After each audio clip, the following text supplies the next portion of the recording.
نتائج اس وقت تحریک انصاف کو جن کا سامنا ہے وہ سارے فیصلے عمران خان نے کیے ہیں. اگر کیے ہیں تو ظاہر ذمہ داری ان کی بنتی ہے. دوسری بات یہ ہے کہ جتنا بھی ہماری سیاسی جماعتیں ہیں وہ ون لیڈر پارٹی ہیں. یہ کوئی ان کے اندر کوئی اندرونی طور پہ کوئی جمہوری عمل نہیں ہے, کوئی مشاورت نہیں ہے. اور اس صورتحال میں جو ماحول اس وقت تحریک انصاف کے لیے بنا ہوا ہے کہ لیڈر اندر بیٹھے ہوئے ہیں, ایکسیس لیمیٹڈ ہے, بہت کم لوگ مل سکتے ہیں, وکیل جاتے ہیں, ہر بندہ ایک اپنی ورشن کے ساتھ باہر آتا ہے. تو اس صورتحال میں اگر آپ یہ سمجھیں کہ ایسے فیصلے ہوں گے جس سے کہ تحریک انصاف تمام مشکلات سے نکل سکتی ہے, یہ امکانات میں سے نہیں ہے. تو ضرورت تو اس بات کی ہے کہ عمران خان باہر ہوتے تو پھر بات تھی. اگر وہ نہیں ہے تو جو کور کمیٹی ہے وہ فیصلہ کرے اور تمام فیصلوں کی ذمہ داری وہ خود قبول کرے. کہ اگر فیصلے ہوتے ہیں اور یہ معلوم نہیں کہ فیصلے کس سطح پر ہوئے تو اس کا مطلب یہی ہے کہ وہاں پہ کنفیوژن ہے. دوسری جو بات میں یہ ایک اور بات جو کرنا چاہتا ہوں وہ یہ ہے کہ اختلافات ان کے نہ نظریاتی ہیں, نہ سیاسی ہیں, نہ ذاتی ہیں. لیکن چونکہ اس وقت پارٹی بکھری ہوئی ہے اور بکھرنے کے بھی ہم وجوہات جانتے ہیں, اور جو ماحول اس کے لیے بنا ہوا ہے اس میں پھر ہر ایک اپنا ایک بقا کے لیے اور اپنی سمجھ کے مطابق وہ پارٹی کے لیے کر رہے ہیں. ذمہ داری دی نا, جو چیئرمین کے طور پر سامنے آئے, خان صاحب نے انہیں نامزد کیا. پھر ہم نے یہ بھی دیکھا ایک نوٹیفیکیشن گردش کر رہا ہے سوشل میڈیا پر کہ فلاں اینکر کے پروگرام میں پی ٹی آئی کے رہنما نہیں جائیں گے. اس پر مروت صاحب نے کل کہا کہ میں تو اس کو مانتا ہی نہیں, میں تو صرف خان کی سنوں گا اور میں تو جاؤں گا. تو پھر آپ جب کسی کی سن نہیں دے رہے, یہ فیصلے تو عمران خان کو کرنے نہیں چاہیے کہ یہ فیصلے کہ کون کس کے پروگرام میں جائے گا. یہ فیصلے اگر سیاسی قیادت بیٹھ کے, یہ بڑے فیصلے نہیں ہیں. لوگوں کو آپ اتنا تو اجازت دیں کہ کس پروگرام میں جاتے ہیں, کیا بات کرتے ہیں.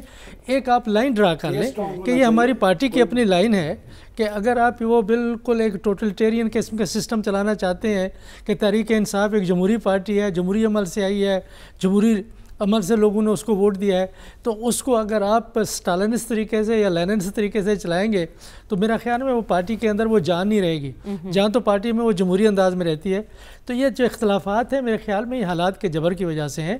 فیصلے وہی ہوں گے جو عمران خان کرے گا, اور جو فیصلے کرتے ہیں پھر ان کی ذمہ داری بھی ان کو قبول کرنی چاہیے. ٹھیک ہے. حکومت کی جانب سے آئی ایم ایف کو بجلی کے ٹیرف میں بر وقت اضافے کی یقین دہانی کرا دی گئی ہے اور اعلان ہوا ہے کہ 1 سے بجلی کی قیمتوں میں اضافہ کر دیا جائے گا. لیکن اس دوران جب یہ خبر سامنے آئی, سلمان صاحب میری آنکھیں ڈھونڈتی رہیں ان چہروں کو جو کہتی رہیں کہ 200 یونٹ فری دیں گے, 300 یونٹ فری دیں گے. کہاں گئے وہ سب جو دعوے کر رہے تھے؟ تو یہ بہت بڑا چیلنج ہے. بات یہ کہ ابھی 4 روز پہلے جو پرائم منسٹر صاحب نے اپنا پالیسی سٹیٹمنٹ جاری کیا ہے اس میں انہوں نے کہا ہے کہ 500 ارب کی بجلی چوری ہوتی ہے.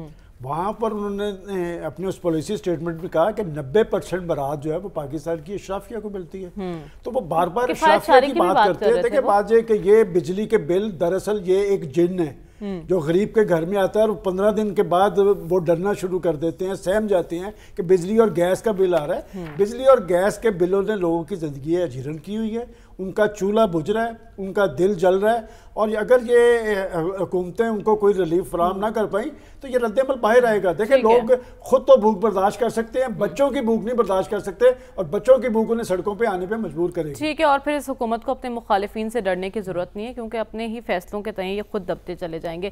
ڈاکٹر صاحب, بجلی اور گیس اب بھی بڑا ایشو بنا ہوا ہے. ہم نے دیکھا جب 16 ماہ کی حکومت تھی, پھر اس کے بعد جب نگران حکومت آئی, کریک ڈاؤن ہوا, بجلی چوروں کو پکڑا, اس کے بعد حاصل کیا ہوا؟ پھر بجلی کی قیمتیں وہیں پہ رہیں گی. دیکھیں ایک تو مجھے حیرانی اس بات کی ہوتی ہے کہ پرائم منسٹر ہو کہتا ہے اتنی بجلی چوری ہو رہی ہے, اتنا وہ ہو رہا ہے, اتنا پریولیجز مل رہے ہیں. بھائی یہ کیوں پرائم منسٹر کس کو سنا رہا ہے؟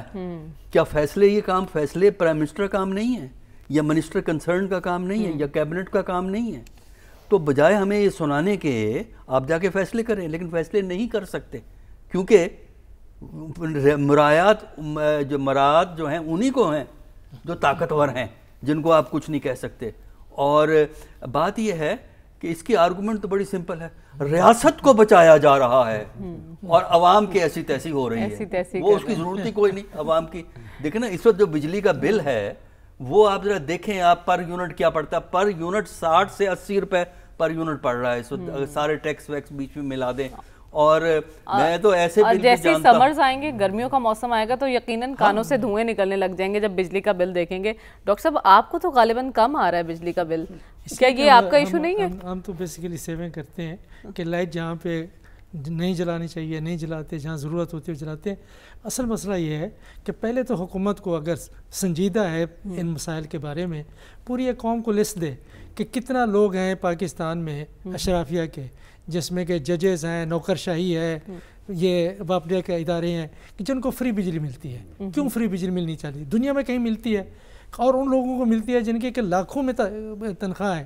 دوسری بات یہ ہے کہ بجلی چوری ہو رہی ہے تو اس کے لیے آپ سدباب کریں. یہ تو ہے نا ایک کہ سیزنل صفائی کے ہر 2 سال 3 سال کے بعد ہم نے جو دیہات کی صفائی کرنی ہے، گلی کی صفائی کرنی ہے. چوری تو مستقل طور پہ اگر ہو رہی ہے تو مستقل طور پہ اس کا بندوبست ہونا چاہیے. پھر اس کے بعد جو سستی توانائی ہے اس شعبے میں آپ دنیا اس میں سرمایہ کاری کر رہی ہے، گرین ٹیکنالوجیز ہیں، آپ کے پاس پانی کے اتنا وسائل ہیں، خدا کے لیے آپ جو بند ہیں وہ بنائیں، ڈیمز بنائیں. ڈیمز یہ اس کے اوپر فوکس ہونا چاہیے. میں نے جب سے انتخابات کا یہ عمل شروع ہوا ہے آج تک کسی سیاسی جماعت سے ہم نے نہیں سنا کہ ہم نے 15 ڈیم بنانے، ہم نے 20 ڈیم بنانے. چھوٹے چھوٹے ڈیم وہ مفت یونٹ کا تو ہم نے سنا تھا، لیکن اب وہ بھی کہیں غائب ہو گئے ہیں. بھٹی صاحب کیا کرنا ہے عوام کا؟ بجلی مہنگی کر رہے ہیں آپ. مریم ذیشان صاحبہ آپ وہ وعدوں پہ پھر ایک مرتبہ تکیہ کر کے بیٹھی. یہ ملک وعدوں، دعووں، نعروں اور منشوروں کا قبرستان ہے. بلاول بھٹو کے 300 یونٹ، 25-30 لاکھ گھر، تنخواہیں ڈبل، ان کی 1 کروڑ نوکریاں، بجلی گیس سستی، اور پھر اوپر سے اطلاع دیتے ہیں کہ بھائی جان بجلی چوری ہو رہی ہے، مطلب ساڈے تے نہ رہنا، جاگدیاں رہنا. 90% مراد طبقہ اشرافیہ کھا جاتا ہے جس کے ہم ہیڈ ہیں. ساڈے تے نہ رہنا، جاگدیاں رہنا. اور خواجہ آصف صاحب کہہ رہے تھے بازاروں میں ڈاکو بیٹھے ہیں، بس میں پستول لے کے اب بازاروں میں جایا کروں گا خواجہ صاحب.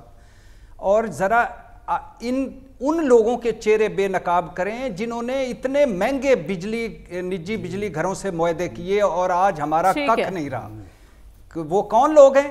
یہی لوگ ہیں جو اس وقت حکومت میں ہیں. اور کیا کیا مبینہ کمیشنیں دھندے لے کر انہوں نے جب ووٹ مانگنے کے لیے جا رہے تھے تو عوام کے درد کی بات کر رہے تھے، اور اب وہ سب کچھ غائب ہو چکا ہے.